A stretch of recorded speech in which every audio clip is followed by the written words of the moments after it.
Assalamualaikum warahmatullahi wabarakatuh. Nama saya Fatimah Azahra, NIM 13 dari kelas A. Di sini saya akan menjawab pertanyaan dari mata kuliah ESP.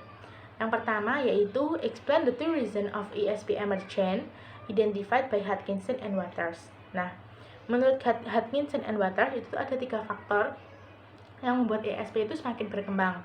Yang pertama yaitu the demand of a brave new world. Nah, di sini saya akan menjelaskan faktor yang pertama terlebih dahulu.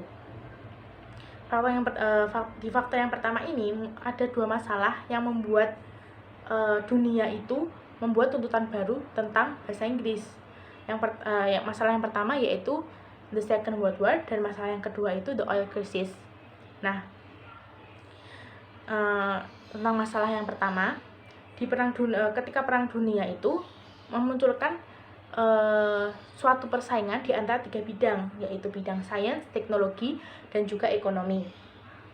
Nah, dari situlah maka dunia itu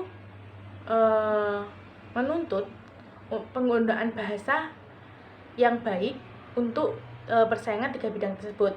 Akhirnya bahasa Inggrislah yang digunakan di persaingan tersebut. Maka dari itu di faktor yang pertama ini, bahasa Inggris itu ditetapkan sebagai bahasa internasional. Nah, terus masalah yang kedua, bahasa Inggris itu sebagai alat komunikasi antara satu negara dan juga negara lain. Di sini, di masalah yang kedua ini, bahasa itu sudah tidak menjadi bahasa hanya untuk persaingan sains, teknologi, dan juga ekonomi.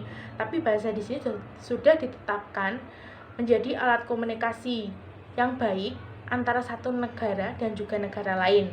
Nah, dengan bahasa Inggris sebagai alat komunikasi, maka di setiap negara itu bisa mengambil kebaikan dari negara lainnya, seperti itu. Dan faktor yang kedua menurut Hodgkinson and Waters yaitu the revolution in linguistics. Nah, di sini dari sisi kebahasaan sendiri menjelaskan bahwa bahasa Inggris itu tidak hanya dituangkan dalam materi ataupun teori, tapi bahasa Inggris itu harus dipraktekkan, harus diaplikasikan berdasarkan keadaan yang nyata.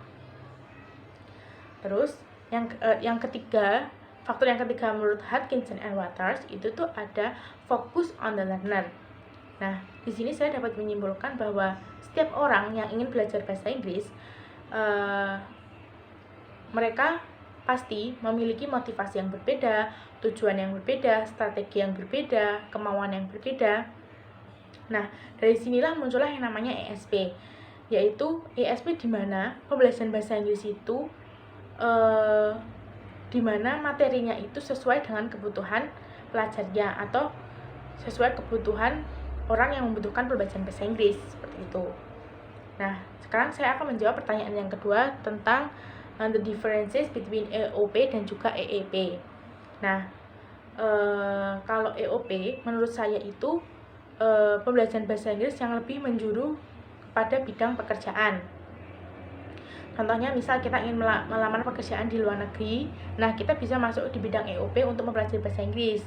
Nah, di EOP itu biasanya itu dibagi menjadi 3, pre-experience, simultaneous, sama post-experience. Nah, di pre-experience itu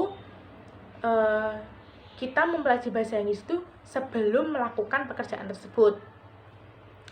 Terus yang kedua itu simultaneous. Nah, simultaneous itu biasanya pembelajaran bahasa Inggris itu dilakukan ketika sedang melakukan pekerjaan tersebut.